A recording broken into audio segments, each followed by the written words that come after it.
The following has been developed by state and provincial agencies in association with the Agency for Instructional Television. Together, serving education.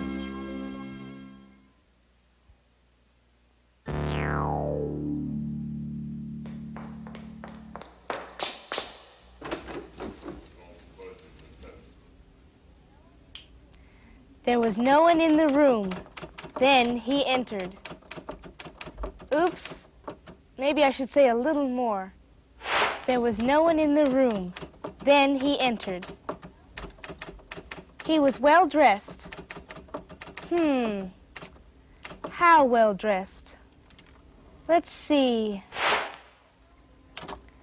There was no one in the room. Then he entered.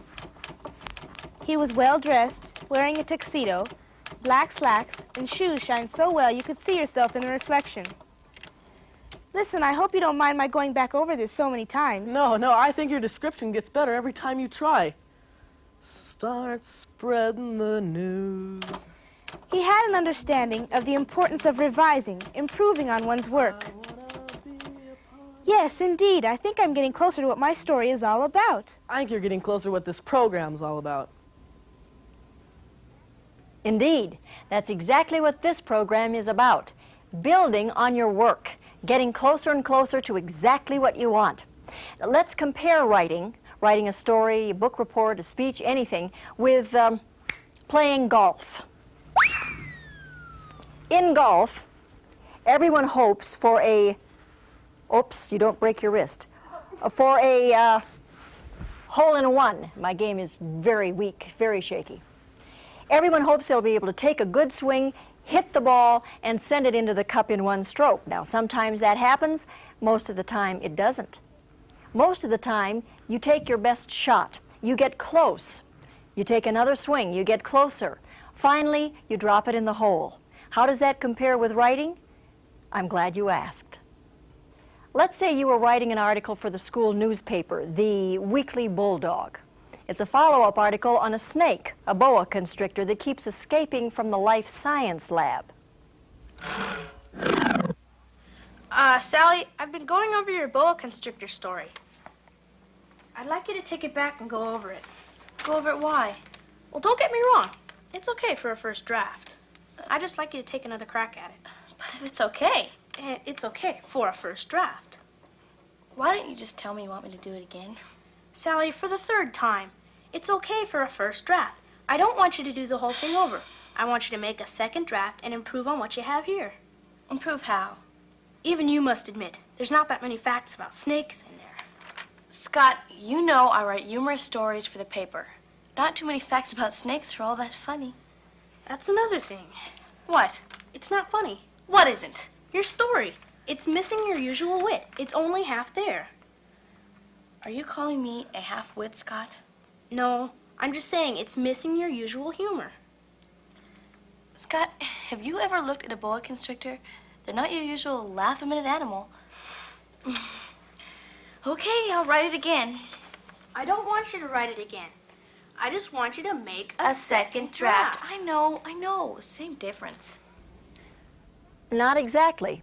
A second draft is like the second swing with the golf club. It's going to get Sally a little closer to where she wants to be. And when Sally does her second draft, she can check two major areas. Substance is one. Is there enough substance, information, to accomplish her purpose? And then, what about the style of her article? Now, Sally's articles are supposed to be humorous. That's her particular style. In other words, substance is what you say, and style is the way you say it. Now, remember, Sally is not going to do another draft because she did something wrong. She's going to do it to improve on what she has. It's something that all writers do. Here's a behind-the-scenes look at our cast in rehearsal. Yes, they do rehearse. Doesn't that mean that we should go back through the week? Because that means the snake story should go ahead. She's right. The guy in the striped shirt is Tom Eberhardt, the director of this series. He also wrote the scripts. He can tell us a little bit about building on one's work. A lot of people look at writing as you write something, you've created it, There it is. It's cast in concrete. That's it. You write it, it's cast in concrete, and for better or for worse, you're stuck with it. But it took me a while to learn that that's not the way it is. It's not cast in concrete. It's more like modeling clay. You form something when you write a first draft, and it's like you've created something in modeling clay, and you can change it very easily. For instance, I'm working on a script now for a television show, and I've got a joke in here that nobody likes, but let me run it by you guys, and we'll see what you think. I've got a waitress in a pizza parlor, two guys sitting at a table. The waitress comes up and says, "Okay, what would you like, guys?" And one of the guys says, "We'll have a medium pizza with double cheese." And the waitress says, "Okay, would you like that medium pizza cut into 6 slices or 8 slices?" And one of the guys says, "I'm not hungry enough for 8. Better cut it into 6 slices." Oh, it's a geometry joke. It's the same size pizza, you know, whether it's 6 or 8 slices. Well, it's actually not that good of a joke, so probably what we'll do in the second draft is we'll just take it right out. Here's the text. This is what we're working on right now, and right here is the joke that nobody likes, so we'll just take it right out. It's pretty easy to do. There it goes. And now I think what we'll have Chuck say when the waitress says, "Would you like a medium pizza cut into 6 or 8 slices?" He'll just say for right now, 6, please. So now, the joke is gone. Now it may be that in a third draft of this script, I find somebody who likes that joke and thinks it ought to be in there, I hope. If I do find somebody like that, well, I can always, in a third draft, put the joke back in. Do whatever I want to. The point is that when you write something, you are not stuck with the very first thing that you get down on paper. You can build and improve on it all you want to. I like that analogy about modeling clay. Writing is like working with modeling clay.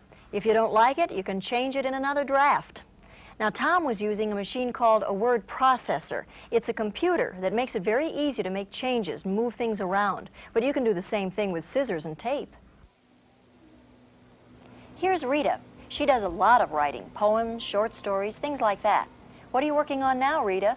Oh, this is a story I wrote last week. After I had some time away from it, I thought I'd go over it. What's it about?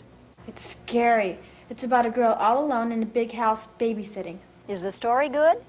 I think so. It needs some changes. I'm not quite happy with the style. Listen. The 2 children were now in bed. For all practical purposes, she was alone in the large house that stood all by itself at the end of the street.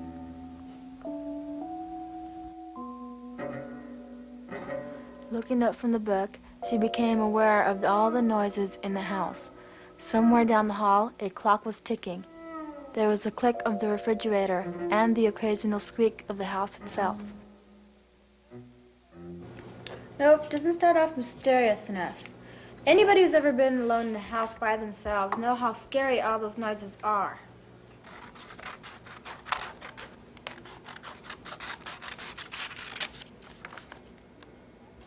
Maybe if I start off with the noises, just reverse the first and second paragraphs, that might give it a little pizzazz.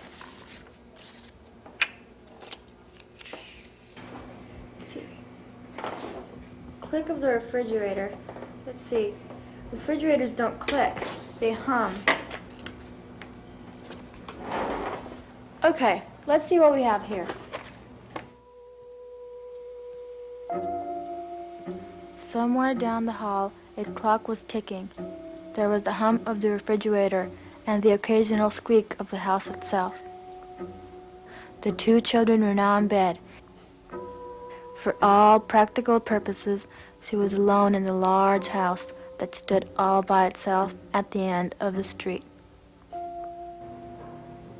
Rita? Don't do that! Well, I just wanted to say that I think the rearrangement is good. Rita is working on the style of her story, trying to make it a little more spooky in the second draft. Now, Sally had some problems with the style of her newspaper article. She needed to make it funnier. Of course, Sally needed to consider the substance, the information in her article as well. Do you remember how Sally fought against the idea of doing a second draft? That was probably because she was tired. Writing is work, and it can make you tired. That's why it's a good idea to take a break, get away from it for a while. Let's assume Sally has done just that, taken a break, then comes back rested up. And maybe she's gone over to Rita's house to borrow the typewriter. How's it going, Sal? 1 minute. I can sort of see what Scott was talking about. I went through the story and I underlined all the facts about snakes. After doing that, I realized there wasn't really that much information. So I'm beefing it all up in the second draft. Hey, hurry up, I need the typewriter. Okay, 1 minute. Gosh. It's gonna take a little while. Maybe go away and come back in about an hour. Okay.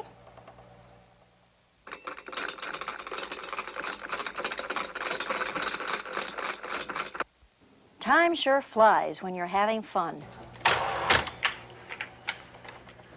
Finished. How did it turn out? It's better. I went through the story and added in more facts about snakes. But it's still lacking humor. Yeah, humor. I can't think about this anymore. I have to get away. Hey, could you go away and maybe come back tomorrow? Oh, good, I could use the typewriter now. Maybe we had better come back tomorrow. Okay, it's tomorrow. Let's run over and see how things are going.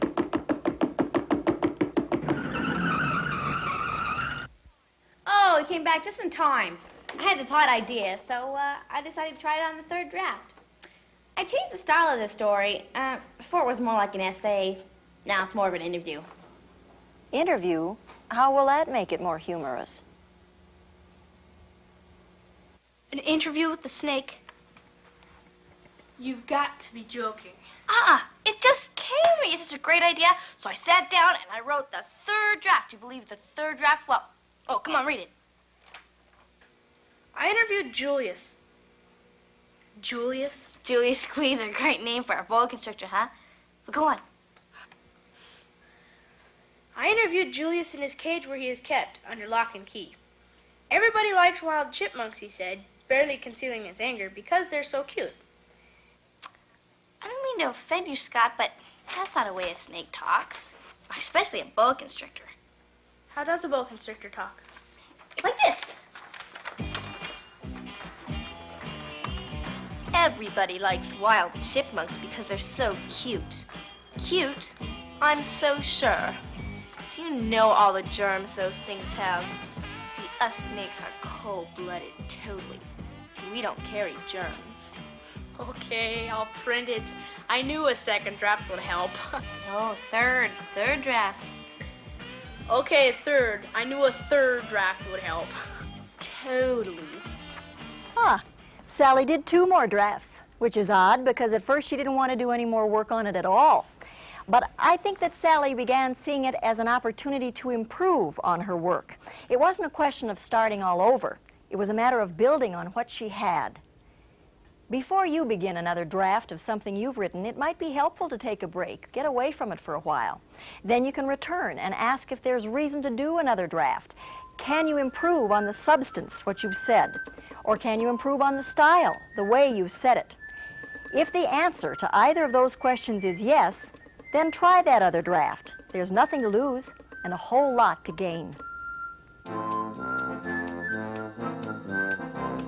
This series was produced by the Tom Eberhart Company through the facilities of KRMA and KOCE-TV under the total supervision of the Agency for Instructional Television.